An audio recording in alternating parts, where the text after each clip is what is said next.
AP group 2 Indian history Sindhu నాగరికత syllabus. ప్రపంచం మొత్తం మీద అతి ప్రాచీన నాగరికత వచ్చేసి ఈజిప్టు, మెసపటోమియా. కానీ భారతదేశంలో అతి ప్రాచీన మరియు పరిపూర్ణ నాగరికత అంటే ఆన్సర్ సింధు నాగరికత. ఈ సింధు నాగరికత అనేది సింధు లోయ ప్రాంతాల్లో మొదలైంది. సింధు నది యొక్క ఉపనదులు వచ్చేసి మొత్తం 5. ఏమేంటవి? చినాబ్, జీలం, రావి, సట్లెజ్, బిఎస్. ఈ ఉపనదులు ఇప్పటికీ కూడా పంజాబ్ మరియు సింధు వ్యవసాయ అభివృద్ధికి మూల కారణంగా ఉన్నాయి. ప్రజెంట్ ఇప్పుడు కూడా ఈ ఉపనదుల వల్లే పంజాబ్ మరియు సింధు వ్యవసాయ అభివృద్ధికి మూల కారణం. హరప్పా మొహంజోదారోలో తవ్వకాలు జరిగిన సంవత్సరం 1920వ సంవత్సరం. ఫస్ట్ 1920 సంవత్సరంలో హరప్పా మొహంజోదారోలో తవ్వకాలు జరిపారు. ఇక 1922లో మొహంజోదారో పట్టణాన్ని కనుగొన్న తర్వాత దానిని సింధు నాగరికతగా అభివర్ణించింది ఎవరు అంటే సర్ జాన్ మార్షల్. తవ్వకాలు జరిపింది 1920వ సంవత్సరంలో. మొహంజోదారో అనే పట్టణాన్ని కనుగొంది 1922వ సంవత్సరంలో. దాన్ని కనుగొన్న తర్వాత సింధు నాగరికతగా అభివర్ణించారు. ఎవరు అంటే సర్ జాన్ మార్షల్. ఈ సింధు నాగరికతను 3 దశలలో చెప్పుకోవచ్చు. మొదటి దశ 1820 నుంచి 1902. ఈ మొదటి దశ 19వ శతాబ్దంలో ప్రారంభమైంది. రెండవ దశ 1902 నుంచి 1944. మూడవ దశ 1944 నుంచి ప్రస్తుతం ఇప్పటిదాకా కూడా ఇంకా జరుగుతూనే ఉన్నాయి తవ్వకాలు. హరప్పా నాగరికత వచ్చేసి క్రీస్తు పూర్వం 3000 సంవత్సరాల నుంచి క్రీస్తు పూర్వం 1700 చరిత్ర పూర్వయుగం వరకు మనుగడలో ఉంది. అందువల్ల ఈ హరప్పా నాగరికతని చరిత్రకారులు 3 దశలుగా విభజించారు. ఫస్ట్ది తొలి హరప్పా దశ క్రీస్తు పూర్వం 3000 నుంచి 2600 సంవత్సరాల వరకు. పరిణితి చెందిన హరప్పా దశ క్రీస్తు పూర్వం 2600 సంవత్సరాల నుంచి 1900 సంవత్సరాల వరకు. మలి హరప్పా దశ క్రీస్తు పూర్వం 1900 సంవత్సరాల నుంచి 1700 సంవత్సరాల వరకు. ఇది హరప్పా నాగరికత దశలు. ఇవి మనుగడలో ఉన్న దశలు. ఇవి హరప్పా నాగరికత మనుగడలో ఉన్న దశలు. ఇవి తవ్వకాలు జరిపిన దశలు. సింధు నాగరికతకు సంబంధించి తవ్వకాలు జరిపిన దశలను కూడా 3 రకాలుగానే చెప్పుకోవచ్చు. అవన్నమాట ఇవి. తొలి హరప్పా దశలో మొత్తం 3 సంస్కృతులు వెలిశాయి. అవి కోట్ డీజీ సంస్కృతి, సోధి సిస్వాల్ సంస్కృతి, అమ్రినాల్ సంస్కృతి. దీని గురించి తర్వాత చెప్తాను మొత్తం. ఈ మూడిట్లో కూడా పెద్ద సంస్కృతి వచ్చేసి కోట్ డీజీ సంస్కృతి. ఇక ఇందులోనే తొలి హరప్పా దశలోనే చక్రాన్ని నిలువుగా వాడడం కూడా స్టార్ట్ చేశారు. ఇది కూడా ఒక ముఖ్యమైన ఘట్టం. నెక్స్ట్ ఈ చేతి వృత్తులలో ప్రధానమైనది పాత్రల తయారీ. తందూరి పొయ్యిలు, ఇప్పుడు మనం ఉపయోగిస్తున్న తందూరి పొయ్యిలు ఉన్నాయి కదా, అది అప్పుడే కనుగొన్నారు. ఏ ప్రదేశంలో అంటే కాలిబంగలో. నెక్స్ట్ హరప్పా పరిణితి చెందిన దశలో హరప్పా మొహంజోదారోలో తొలి పట్టణీకరణ జరిగినట్లు చాలా ఆధారాలు ఉన్నాయి. ఈ ఆధారాలు ఆ ఆధారాలు ఏమేంటంటే ముద్రలు, చక్రాలు, కుండలు, ఇటుకలతో నిర్మించిన భవనాలు, పిల్లల ఆట వస్తువులు మొదలైనవి. సింధు నాగరికత విస్తీర్ణం ఇంతగా పెరగడానికి ముఖ్య కారణం ఏంటి అంటే వ్యవసాయం. ఇక మహాస్నాన వాటిక అనేది ఎక్కడ ఉంది? మొహంజోదారోలో ఉంది.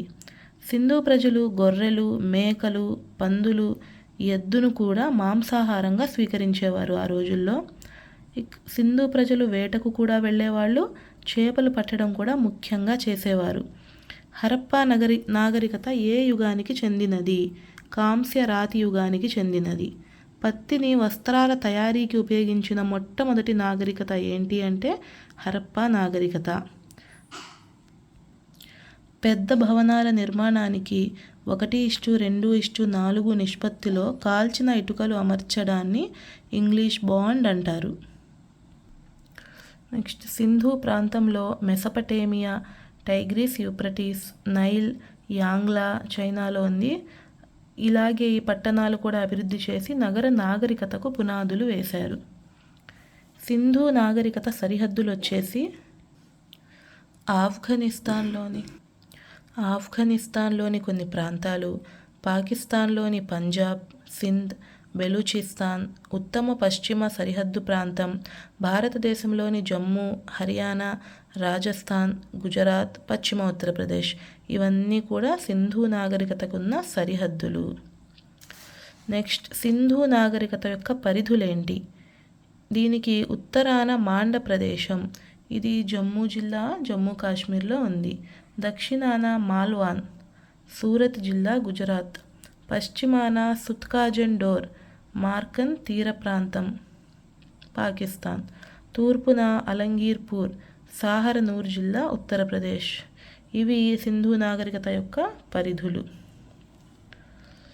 భౌగోళిక పరంగా కొందరు చిత్రకారులు ఈ నాగరికతను ఇండస్ సరస్వతి లేదా సింధు సరస్వతి నాగరికత అనే పదాన్ని సూచించారు. దీనికి సింధు నాగరికత కాకుండా దీన్ని ఇండస్ సరస్వతి లేదా సింధు సరస్వతి నాగరికత అనే పదాన్ని సూచించారు. హరప్పా సంస్కృతి కొన్ని వందల మైళ్ళు వ్యాపించింది. మొదటి దశ, ఈ తవ్వకాలు జరిపిన మొదటి దశ 1820 నుంచి 1902 దాకా. అప్పుడు చార్లెస్ మెస్సోన్ అనే ఈస్ట్ ఇండియా కంపెనీ సైనికుడు 1820లో పంజాబ్లోని హరప్పాలో పర్యటించాడు. ఇతను ఈ విధంగా పర్యటిస్తే ఇతనికి పెద్ద పెద్ద ఇటుకలతో నిర్మించిన భవనాల శిథిలాలు కనిపించాయి.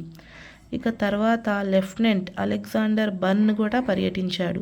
ఇతను పర్యటించినప్పుడు ఇతనికి 3 మైళ్ళు పర్యటించాడు. ఇతనికి శిథిలాలు, పెద్ద ఇటుకలు కనిపించాయి. చార్లెస్ మెస్సోన్ మరియు అలెగ్జాండర్ బర్న్ కనుగొన్న ఈ విషయాల ద్వారా సర్ అలెగ్జాండర్ కన్నింగ్హామ్, అప్పట్లో భారత పురావస్తు పరిశోధన శాస్త్ర తొలి డైరెక్టర్ జనరల్, ఇతనేం చేశాడు, 1850 నుంచి 1873 వరకు 3 సార్లు హరప్పా వెళ్ళాడు. ఇటుకలు, శిథిలాలు ఇతను వెళ్ళినప్పుడు ఇటుకలు మరియు శిథిలాలను బ్రిటిష్ ఇంజనీర్లు లాహోర్ ముల్తాన్ అనే రైలు మార్గానికై వినియోగించడం చూశారు. పాపం చాలా బాధపడ్డాడు, ఎందుకు ఉపయోగపడకుండా పోయాయి ఇవి అని చెప్పి. ఇక వెంటనే పరిశోధనలు చేయించాడు హరప్పాలో.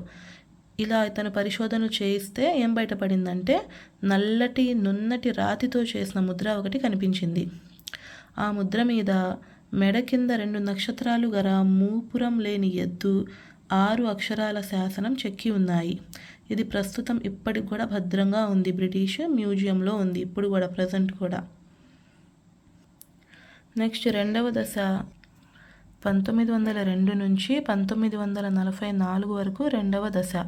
1902లో సర్ జాన్ మార్షల్ భారత పురావస్తు పరిశోధన డైరెక్టర్ జనరల్గా నియమించబడ్డాడు. అప్పుడు కర్జన్ వైస్రాయ్గా ఉండేవాడు. ఈ కర్జన్ సర్ జాన్ మార్షల్ను హరప్పాలో తవ్వకాలు జరపమని ప్రోత్సహించాడు ఆ టైంలో. దాంతో మార్షల్ హరప్పా మరియు కాలిబంగలో తవ్వకాలు స్టార్ట్ చేశాడు. కానీ అప్పట్లో 1914 సంవత్సరంలో మొదటి ప్రపంచ యుద్ధం కారణంగా అది ఆగిపోయాయి, ఆ తవ్వకాలు ఆగిపోయాయి. తర్వాత 1920లో మార్షల్ ప్రతినిధి అయిన దయారాం సాహ్ని అనే వ్యక్తి దీన్ని 1925 వరకు కొనసాగించాడు. అతను తవ్వకాలు జరిపినప్పుడు అతనికి 3 బొమ్మలతో చిత్రించిన ముద్రలు దొరికాయి. నెక్స్ట్, 1919లో ఆర్డి బెనర్జీ మొహంజోదారోలో తవ్వకాలు మొదలుపెట్టారు. ఈయనకి దొరికిన ముద్రలు హరప్పా ముద్రలనే పోలి ఉన్నాయి. ఈయన మొహంజోదారోలో కనిపించిన ముద్రలు హరప్పాలో కనిపించిన ముద్రలను పోలి ఉన్నాయి. సో ఇంకా మార్షల్, ఈ దయారాం సాహ్ని, బెనర్జీ ఈ ముగ్గురు కలిసి హరప్పా, మొహంజోదారో ఒకే నాగరికతకు చెందినవని, ఇవి దాదాపు 4500 సంవత్సరాల పూర్వం నాటిదని అభిప్రాయపడ్డారు. ఇక తర్వాత 1926-27లో సర్ జాన్ మార్షల్ తన భారతీయ ప్రతినిధులైన ఎంఎస్ వాట్స్ మరియు కేఎన్ దీక్షిత్ లకు చెప్పి మొహంజోదారోలో మళ్ళీ తవ్వకాలు స్టార్ట్ చేయించాడు. ఈసారి కూడా తవ్వకాలు ఫలించాయి. భారతదేశ చరిత్ర 2000 సంవత్సరాలకు ముందుకు పోయింది. నెక్స్ట్, మూడవ దశ 1944 నుంచి ఇప్పటిదాకా. ఈ దశలో పురావస్తు డైరెక్టర్ జనరల్గా మార్టిమన్ వీలర్ ఉండేవాడు. ఈయన తన తవ్వకాలలో శాస్త్రీయ పద్ధతిని ప్రవేశపెట్టాడు. శాస్త్రీయ పద్ధతి అంటే ఏంటంటే ఈ తవ్వకాలు భూమిలో నిట్ట నిలువుగా లేదా సమాంతరంగా జరుపుతారు. ఇంకా ఇలా జరపడానికి ఇతను శిక్షణ కూడా ఇచ్చి ఎన్నో చారిత్రక అవశేషాలు కనుగొనడంలో ముఖ్య పాత్ర వహించాడు మార్టిమన్ వీలర్. తొలి హరప్పా నాగరికత క్రీస్తు పూర్వం 3000 సంవత్సరాల నుంచి క్రీస్తు పూర్వం 2600 సంవత్సరాల వరకు. ఇందులో ఇందాక చెప్పుకున్నట్లే 3 సంస్కృతులు వెలిశాయి. దీని గురించి డీటెయిల్గా చూద్దాం. ఫస్ట్ కోట్ డీజీ సంస్కృతి, రెండవది సోధి సిస్వాల్ సంస్కృతి, మూడవది అమ్రినాల్ సంస్కృతి. ఈ కోట్ డీజీ సంస్కృతి అనేది వాయువ్య సరిహద్దు మరియు పాకిస్తాన్లోని పంజాబ్, ఉత్తరాన సింధు వరకు వ్యాపించింది. నెక్స్ట్ సోధి సిస్వాల్ సంస్కృతి ఉత్తర రాజస్థాన్, పంజాబ్, భారత్లో ఉండే పంజాబ్, హర్యానాలో విస్తరించింది. నెక్స్ట్ అమ్రినాల్ అనే సంస్కృతి బెలూచిస్తాన్, మధ్య దక్షిణ సింధ్, గుజరాత్లో కొంత భాగంలో విస్తరించి ఉంది. అసలు ఈ మూడిటి సంస్కృతిని ఏ విధంగా విభజించారంటే వివి పాత్రల పేర్లు మరియు వాళ్ళు వాడే పాత్రల ఆధారంగా ఈ 3 సంస్కృతులను విభజించారు. ఈ 3 సంస్కృతులకు కూడా కొన్ని సారూప్యతలు ఉన్నాయి. ఏమేంటవి? వ్యవసాయంలో అభివృద్ధి పరంగా అన్నీ కూడా బాగా అభివృద్ధి చెందాయి వ్యవసాయంలో. ఇంకా వీళ్ళు వ్యవసాయానికి ఎద్దులను ఉపయోగించేవాళ్ళు. కొన్ని ప్రాంతాల్లో నాగలి చాళ్ళు కనుగొన్నారు ఆ టైంలో. ఈ నాగలి చాళ్ళ వల్ల అదనపు పంట కూడా సమకూరేది. ఇంకా ఈ 3 సంస్కృతులకి ఉన్న డిఫరెన్సెస్ వచ్చేసి వీళ్ళ పాత్రల తయారీ సంప్రదాయాలు వేరువేరుగా ఉండేవి. 3 సంస్కృతులవి 3 వేరు విధాలుగా ఉండేవి పాత్రల తయారీ. నెక్స్ట్ కాలిబంగన్, రెహమాన్ మరియు ధరీ ప్రాంతాలలో బార్లీ, గోధుమలు రబీ పంటగా పండించేవారు. సోధి సిస్వాల్లో జొన్నలు ఖరీఫ్ పంటగా పండించేవారు. కాలిబంగలో తందూరి పొయ్యిని కనుగొన్నారు ఆ టైంలోనే. ఇంకా చక్రం నిలువుగా వాడడం కూడా ఇందులో ముఖ్య ఘటన.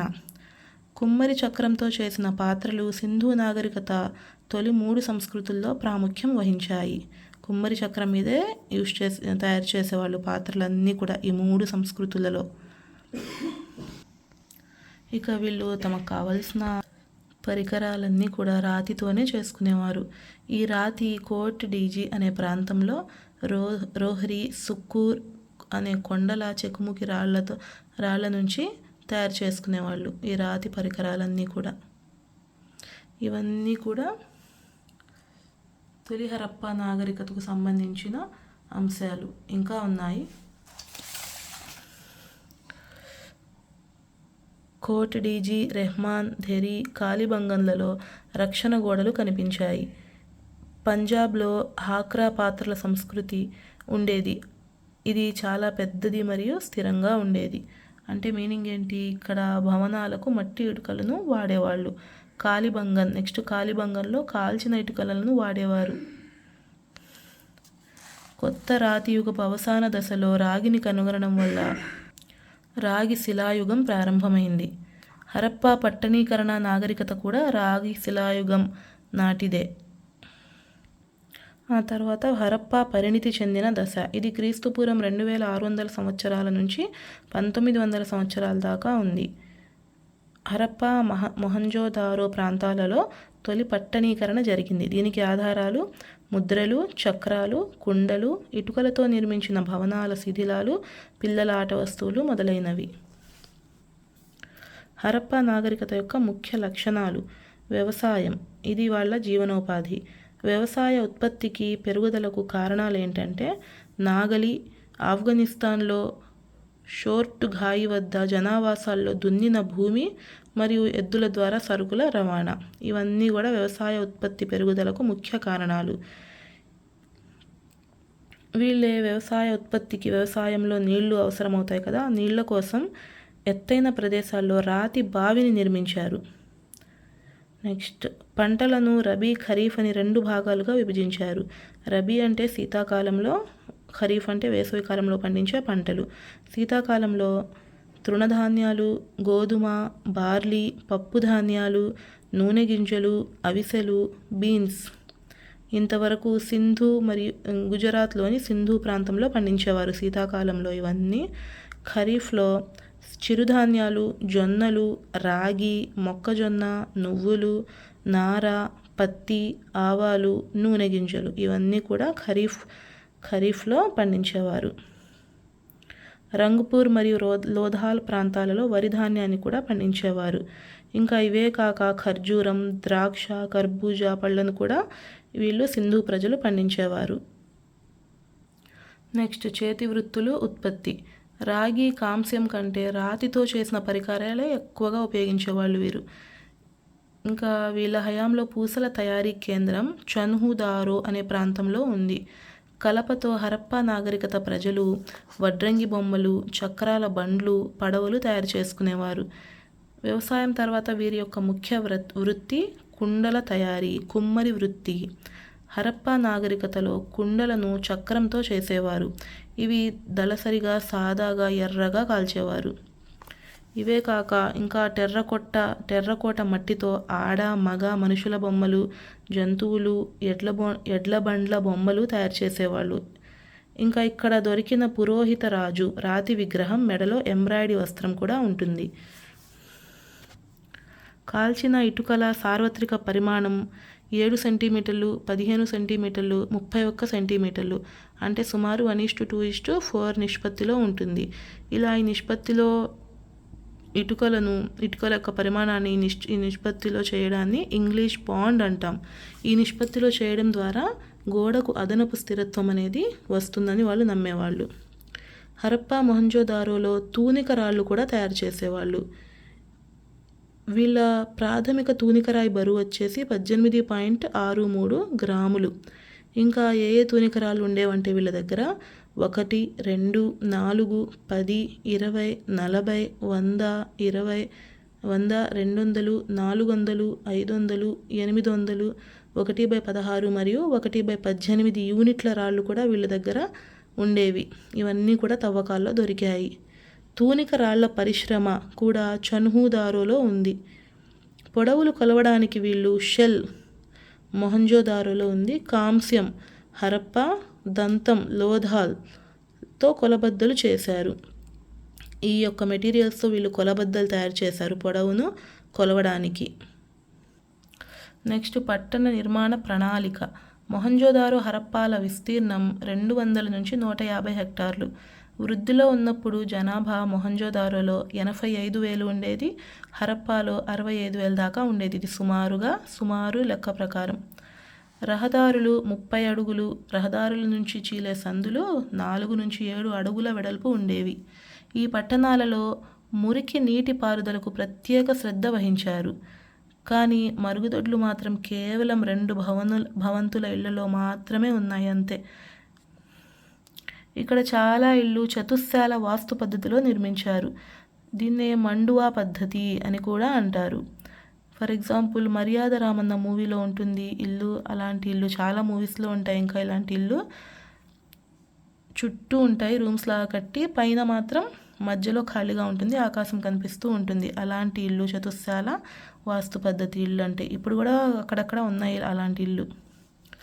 మొహంజోదారోలో గదులను వెచ్చగా ఉంచడానికి హమాంలు అనేవి నిర్మించారు. దీనివల్ల లోపల ఎప్పుడూ వెచ్చగా ఉంచుతుంది, గదులను వెచ్చగా ఉంచుతాయి ఇవి.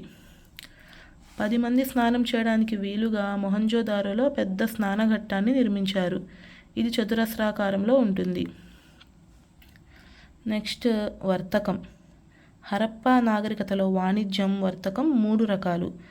ఫస్ట్ది స్థానిక గ్రామం పట్టణ వాణిజ్యం. పట్టణ వృత్తిదారులకు ముడి సరుకును సరఫరా చేయడం దీని యొక్క ముఖ్య ఉద్దేశం. గ్రామాల నుంచి పన్ను రూపంలో ధాన్యాలు వసూలు చేసి, డబ్బు కాకుండా పన్ను రూపంలో ధాన్యాలను వసూలు చేసి పట్టణాల్లో నిల్వ చేసేవాళ్ళు. బాలకోట్, ధోలవర, నాగేశ్వర్, లోథాల్లో ఉన్న సముద్ర ఆల్చిప్పలు పట్టణాలకు సమీపంలో ఉన్న కార్యానాలకు రవాణా చేసేవాళ్ళు. రెండవ రకం నాగరికతలోని వివిధ ప్రాంతాల మధ్య జరిగే దూర ప్రాంత వాణిజ్యం. రత్నపూర్ నుంచి రంగురాళ్ళు లోథాల్, కుంటాసి, చాన్హుదారోకు సరఫరా చేయబడ్డాయి. ఈ రంగురాళ్ళు అనేవి పూసల ఉత్పత్తిదారులు ఉంటారు కదా చాన్హుదారోలో, వాళ్ళకి ముడి సరుకు ఈ రంగురాళ్లే.